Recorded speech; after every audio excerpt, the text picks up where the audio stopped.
Hello and welcome to my new channel, Let's Aviate. My name is Josh Jabrell, and on this channel we're going to be reviewing aviation incidents and doing a lot of flight simming, as well as review news in the aviation world and just discuss what that means as I fix my chair. So, unfortunately, we have a rather sad video to start on. That's going to be Air India Flight 171. And as a lot of you probably know, this is a 787 operated by Air India that departed Ahmedabad, and about less than 60 seconds into the flight, it crashed back down into the ground. So, to get started with this, we're going to throw a picture and a picture up there. So, we're just going to kind of go through the report that literally just came out yesterday. This is the preliminary report. Let me be clear. Preliminary, not final. This is the official report, the official preliminary report from the authorities in India. Or no. Yeah, this is from the Aircraft Accident Investigation Bureau by the Ministry of Civil Aviation in the government of India. So basically, this is just going to start with telling us what happened, or telling us some just basic information, like this happened on the 12th of June, 2025. There's just a foreword explaining why this document was written, who it was written by, etc. And we have some contents. We're just going to keep going through this. We're going to skim this a little bit. So basically, as we all know, the aircraft was a 787 manufactured by Boeing. Its nationality was Indian, which it was registered to the country of India. And it was owned and operated by Air India. These, as we'll learn later, both pilots were they were decently experienced. They had thousands of hours on these aircrafts, on this aircraft specifically. In this case, the Air India pilot was an ATPL license holder. That's what you need to be a pilot. And then the co-pilot, the first officer, was a CPL license holder. Both of them died, unfortunately. And on that flight, there were 230 passengers, 10 cabin crew, and 2 flight crew, which totals to 242 people. This incident happened about 13:39 Indian Standard Time in Ahmedabad, and it was the last point of departure was Sardar Vallabhbhai Patel International Airport. I don't think I said that right. This plane was headed to Gatwick, London Gatwick Airport, EGKK, and it was a scheduled passenger plane. The phase of operation when this incident occurred was during the initial climb. So basically, the background is just going to talk about what happened when they saw when the air traffic control saw this aircraft go down, and then when they notified the authorities and all that. Also talks about how the NTSB from the USA, the FAA from the USA, and then a team of officials from the AAIB in the UK arrived at Ahmedabad and visited the site with the Indian aviation authorities. We also are going to get to this part, injuries. Unfortunately, a total of 12 crew, 229 passengers, and 19 others on the ground died. And the only one serious injury was that lone survivor, the one passenger in I think it was 11A. We have more information about the aircraft, which it was a relatively old aircraft. It was manufactured in 2013, so at this point it's 12 years old at least. And its certificates are all in line, though. It's been inspected. It's had scheduled maintenance.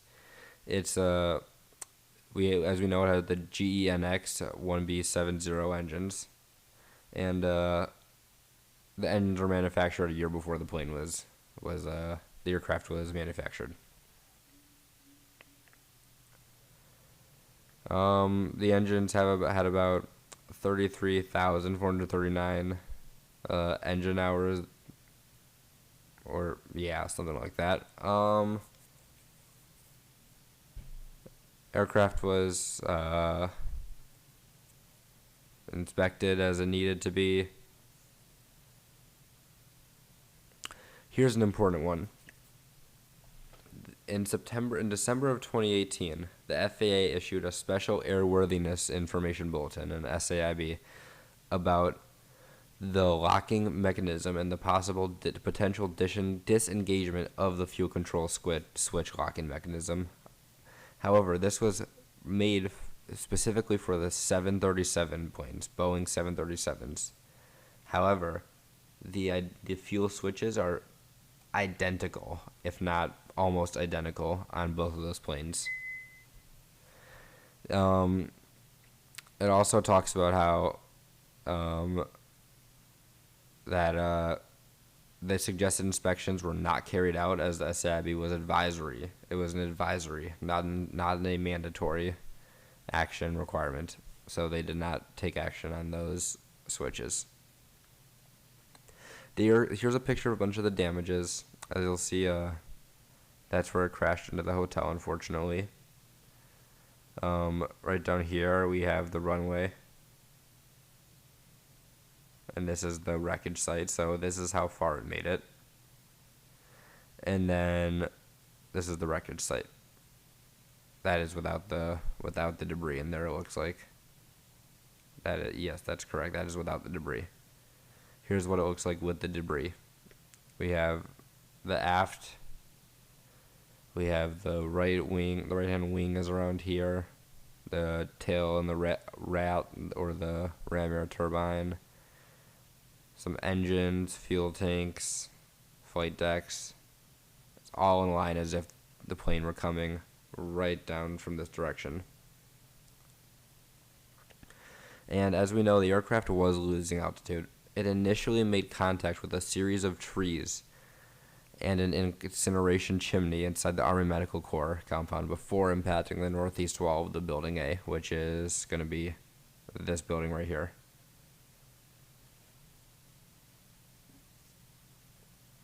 Let's see what else. Some more damage to the plane. This is the aft part of the plane. And then this is the vertical stabilizer that came off. Let's see what else is there. There's one of the engines. This is one of the wings. Another engine. Nose gear. Here is a really, really, really just stumping. Like it stumps me. This is what's called the APU air inlet door. This is what allows air to come into. This is what pulls air into the plane to then push back out the APU, which is the auxiliary power unit. This auxiliary power unit is, to be clear, the thing that quite literally is a backup generator to the plane. The APU, what it does is, when you are, for example, when you're on the ground and your engines have not started up yet, you're either connected to ground power or you have the APU on. The APU is a mobile generator. So if your engines are not spinning up and generating the revolutions, or not achieving the revolutions that are required to generate thrust, which then generate power to the aircraft, essentially you have two giant windmills on your wings. What that does is this gives power to the hydraulics, the flight controls, the flight displays, flight directors, autopilot. It gives power to the air in the plane, the lights in the plane, everything you could imagine. But then the minute you turn the engines on and those are up to speed, you usually turn the APU off. I need water a second. You usually turn the APU off. And the APU is almost always turned off before you take off.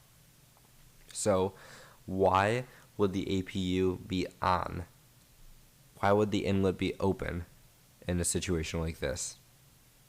That is something that is an important thing to think about for later. And this is another really important thing.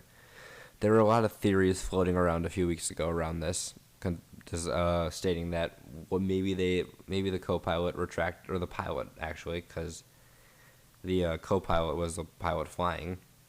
Maybe the pilot accidentally retracted the flaps instead of the gear because the gear was still down. That is false. That theory has been disproved, because if you look right here, this is flap position 5. 5 is a normal takeoff position for the flaps.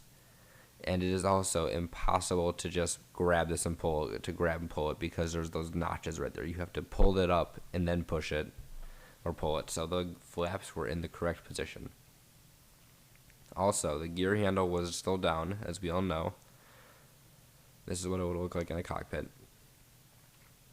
Now, what I'm about to get to is the most critical aspect, possibly, of these past few pages that I've been going through. The fuel control switches were set to the run position when the plane hit the ground. When the plane impacted the earth, the fuel control switches were set to run, which is a position they should have been in. For example, if you look right here, you have run and cutoff. Cutoff closes the valves of the engines. Run opens those valves. You want the run to be on. In no situation ever, except for a dual engine failure, would you turn off the fuel switches and then turn them back on.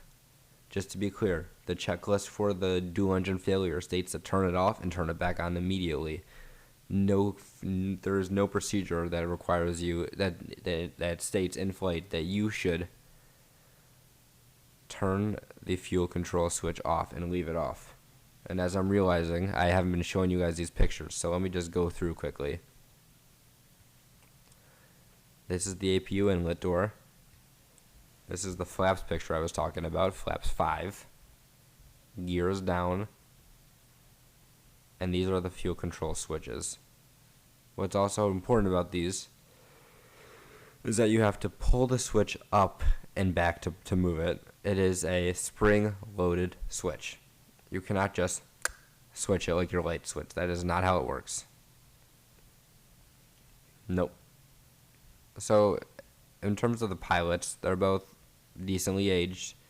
One of them on the 787, the pilot has 8,500 hours, almost 8,600, and the co-pilot, the one who is pilot flying on this flight, has about 1,100, which is not that many to have on this flight in total, or on this type. The sky was clear. So we do have the ATC. In a way, they did not provide us with who was saying what. They did not. However, we can confirm through this though that a mayday call was sent out by the plane. A mayday call was sent out as they were going down. So just talking about where the flight recorders were. And then here is probably the important part. This is when we get to the timeline. So we talk about the flight that came, the arrival flight prior to the one that we're in right now. Talk about that landing. Plane was fine. However, they did put a message called stab pos XDCR in the tech log.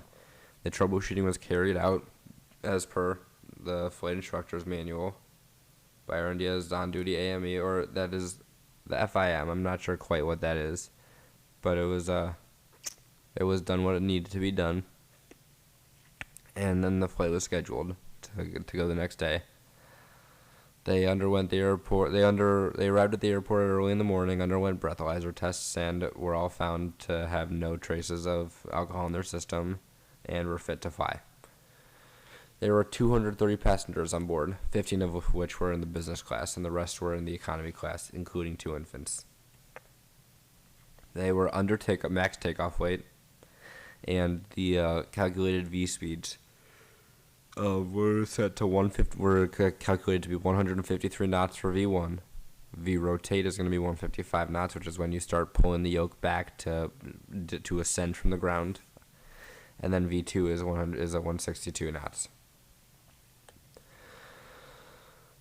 They got taxi clearance, taxied to the runway. They had to go on the runway, backtrack to the end of it, and then line back up and turn around and face forward. And they were issued for takeoff clearance. The aircraft crossed the takeoff decision speed at V1, achieved 153 knots as per what they were. As per what they calculated. They achieved V rotate, and that is when they rotated. And that is also when the ground switches triggered to the air switch, which it transitioned from being on ground to being on the air, which is basically a weight on wheel sensor. So if this is the wheels, when the wheels are in the air, there's nothing pushing down on it to tell the plane that there's something that is on the ground. But when it's on the ground, there is a force there's a force acting opposite of it. And when that happens, there's a little switch that gets pushed up in the wheels that tells the plane that it is on the ground. And that is why when you turn the fuel switches off on a plane on the ground, the ram air turbine doesn't deploy, which is what we're going to talk about. Once the aircraft achieved the maximum recorded speed of 180 knots, get this right, just listen to this. Their rotate speed was 155 knots. The highest speed this plane achieved was 180 knots. That is not a lot of speed, especially for how heavy and big that plane is. And at that point, the engine 1 fuel cutoff switch and engine 2 fuel cutoff switches were transitioned from run to cutoff. This is the big puzzle of this piece. Why did this happen? Why? Why did we go from run to cutoff? We should never be doing that in flight. You are literally killing the fuel flow to the engines. What keeps the engines running was just cut off. The valve was closed. And as a result, the N1 and N2 values began to decrease. You can hear one of the pilots in the cockpit voice recorder saying, "Why did you turn that off?" or "Why did you cut off?" And the truth is, we will never know the answer to this. We never will, and we don't know who asked who because of the fact that it does not tell us who said what in the transcript, and it's a very vague transcript as well. But what I can say is that when you are taking off a plane, from my sim experience, you are focused on the flight and out the windows. So this most likely means that it is the pilot who asked who was the one that turned the switches off, and it is the pilot at the pilot in command, the pilot flying, that asked that question. But we should not speculate, so we don't really know. And as we have seen, there is CCTV footage of the plane immediately after it took off, showing the ram air turbine deployed, which is that little blob right there. Also zoomed in right here. That is the ram air turbine. I want you to just look at how close to the ground this is. Look at how close to the ground it is when the ram air turbine deployed. I have never seen a plane's ram air turbine deploy this low. And at that point, it started to decrease. I lose altitude. Sorry, guys. I had a long day today. And no significant bird activity was found here either. So we can rule out a bird strike. Once the N2 value is passed below minimum idle speed, the ram air turbine started supplying hydraulic power. This was about 5 seconds after the fuel cutoff switches were turned off. And as part of the airplane's software and its logic, if it's in the air and it's not, and the fuel cutoff switches are both turned off, that is when the ram air turbine will deploy, because it immediately sensed a fuel loss to the engines. And you need something to power the plane. Without power, your flight controls do not work, and without power, your You don't have any of your flight display screens and instruments, and you need those to fly a plane. You need control. So what that means is usually the ram air turbine takes about a minute to deploy because the engine's spooled down if in the event of a flame out or a failure. But in this case, it instantly deployed. It deployed 100 feet off the ground, maybe. It is such a weird thing, and which also asks, why is the APU inlet open?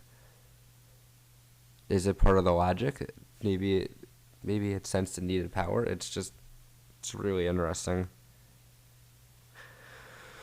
So with that, about 9 seconds after the Raymer turbine began supplying hydraulic power, the fuel switches were turned back from cutoff to run, and the EGT was observed to be rising for both engines, indicating a relight. Engine 1's core its deceleration stopped, reversed, and started to progress to recovery.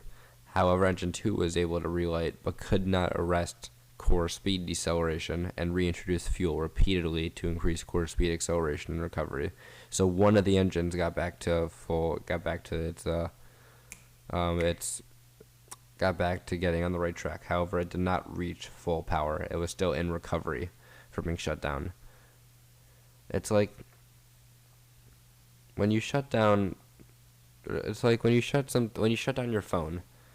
If you shut down your phone, you have to power it down, and it powers down, and it takes about 30 seconds, 45 seconds to turn back on. That's this. The engine was turned off, and it needs to reboot now and turn itself back on. So with that, the pilots immediately issued a Mayday, Mayday, Mayday call. Air traffic control asked them about their Mayday, but did not get a response, and observed the aircraft colliding outside the airport boundary with buildings and into the ground, and thus activated the emergency response. And then it just talks about how the fire services left the airport premises for rescue and firefighting and were joined by fire and rescue services of the local administration.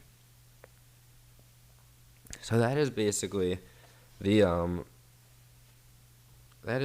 what happened here. We don't know much more than we knew. We know a lot more than we did a few days ago. But the biggest thing about this is that the fuel cutoff switches were not in the off position when the plane impacted the ground. That information was half false. They did turn off, but they did not stay off. Now, how did they get to the cutoff position? We don't know, and we will probably never know, because the two people who do know, unfortunately, are dead. And that's just the reality of a lot of these things. We want to know. We really want to know what happened, but we can't. We can't. And I hate to break it. I hate to be the bearer of bad news, but they're going to try to get us as much information as they can, but just to be clear, these final reports, this is just the preliminary. That's about 15 pages. The final report will probably be about 200 pages and probably won't come out until August of next year, or July of next year, June of next year, something like that. We will not see it for a while. But it's a really sad accident, considering this is the first full hull loss of a Boeing 787 Dreamliner to date. That was fatal. It's a sad one. I will keep you guys updated as I learn more about this, but for now, I'm Josh Jabrow. Stay safe, keep traveling, and as always, let's aviate.